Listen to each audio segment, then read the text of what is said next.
Hi guys, welcome back to LSSL 5385, your Young Adult Literature course for the summer semester. This is Dr. Lassane, and in the next two screencasts, I want to review with you the syllabus for the course. The syllabi, I think, for any course tend to be a little overwhelming. They're long. We have requirements as faculty as to what needs to be in there. But I think that sometimes for students, it's like, can we just get down to the basics, Dr. Lassane? Can you tell us what we absolutely need to know here? I mean, it's a really nice syllabus, but let's get to how do I get my A? So here's part one on how do I get to my A. So I'm going to just kind of scan through the document as we talk.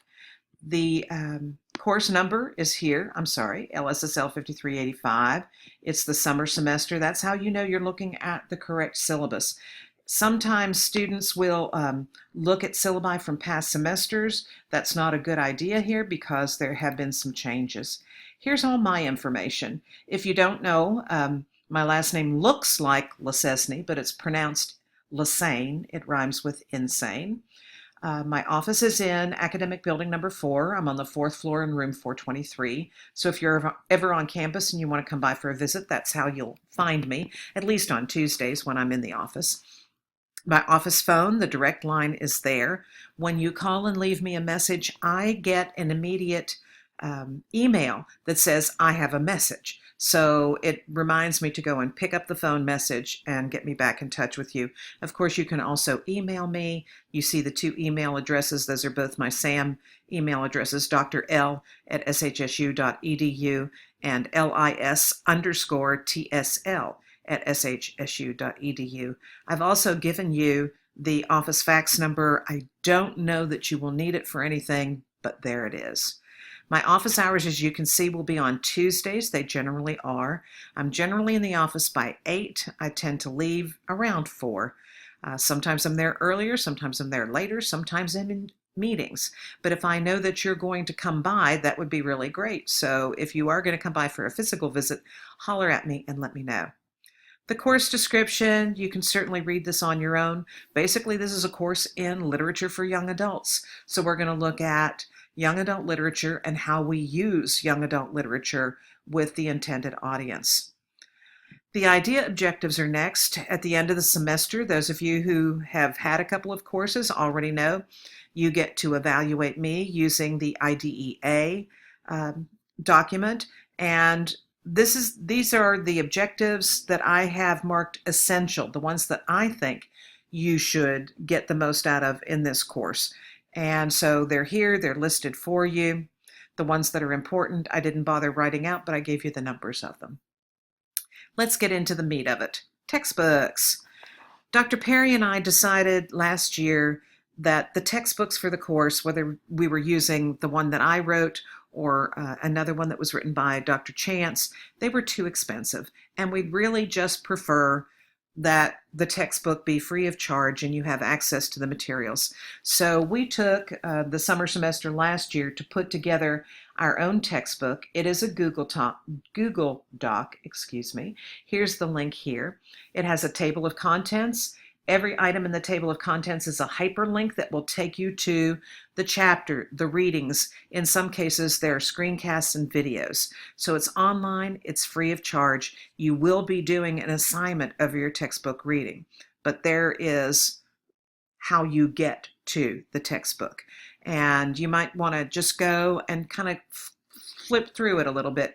If you took LSSL 5360 with Dr. Perry, you saw the children's version of this because we did both of those textbooks. So you'll be familiar with some of it, but of course some of it will be new just for literature. Now, in addition to the textbook, of course, you, I hope, assume correctly that you're going to be reading some young adult novels. We have a handful, actually a little bit more than a handful, of novels that everybody will read. These are the books that I think are so important that I want to make sure everybody sees them. Basically, they cover a range of genres, a range of years in terms of the history of the literature. They also include multicultural emphasis. They include fiction and nonfiction. They include just a little bit of everything. Graphic novel is in here. So these are the books we'll read in common. You'll read Sherman Alexie's Absolutely True Diary of a Part-Time Indian. Only about 0.5% of all books published for children in the United States each year feature Native American characters. And that's kind of sad because kids should see everybody. Windows, doors, mirrors is what we look at when we look at books. So you'll be reading Sherman Alexie's Absolutely True Diary of a Part-Time Indian. It's funny, it's bittersweet, it's sad, it's remarkable. It was a National Book Award winner as well. We'll all be reading Laurie Haltz Anderson's Speak, which was a Prince Honor book. It is a story about sexual abuse. It's the story of learning to stand up and speak for yourself. It is just a remarkable book, got lots of starred reviews, and certainly is one that speaks to all kinds of readers. One of the reasons it's on here is, despite the fact that it is for older readers, I'd say probably about 7th, 8th grade would be the minimum age, it is written at a fairly low readability. Now, I don't buy into Levels and Lexou's, folks. I just don't. I think they're horrendous. But I do like that here's a young adult book that kids who are not really strong readers, who are in 8th and 9th grade, can access, can get everything they need from. We're going to read Nancy Garden's Annie on My Mind. It's a book that went all the way up to the Kansas State Supreme Court because some parents wanted it removed from the bookshelves. The kids filed against that request, and they won, and the book was returned.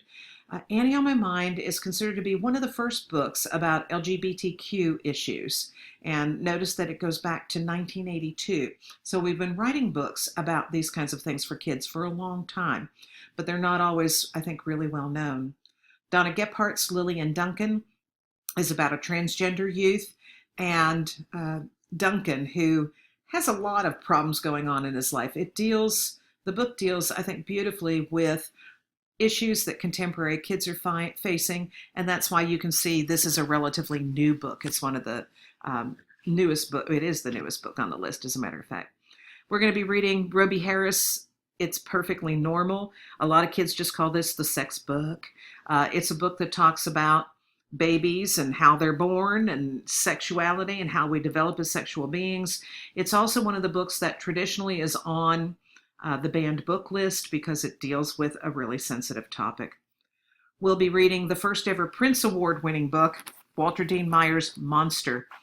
It broke new grounds because of the form and format of the book, and it is quintessential, beautifully written Walter Dean Meyer's work. I think you'll all appreciate it.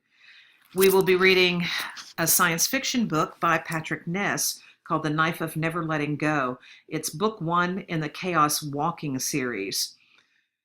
You'll probably want to read book 2 and 3 if you enjoy it, and hopefully you'll get a chance to do that at some point.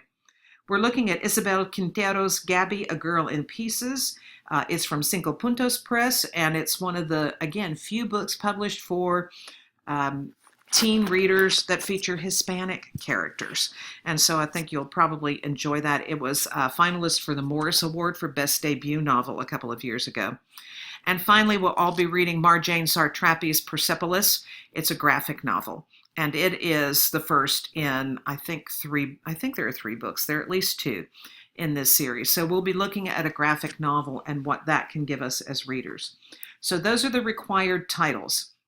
Then you need to select one book from each of the following authors, and it needs to be for young adult readers. Some of these authors write for younger audiences, so if you're in doubt about whether or not this is appropriate for YA literature, holler at me, I'll tell you. You're going to read a book by Chris Crutcher.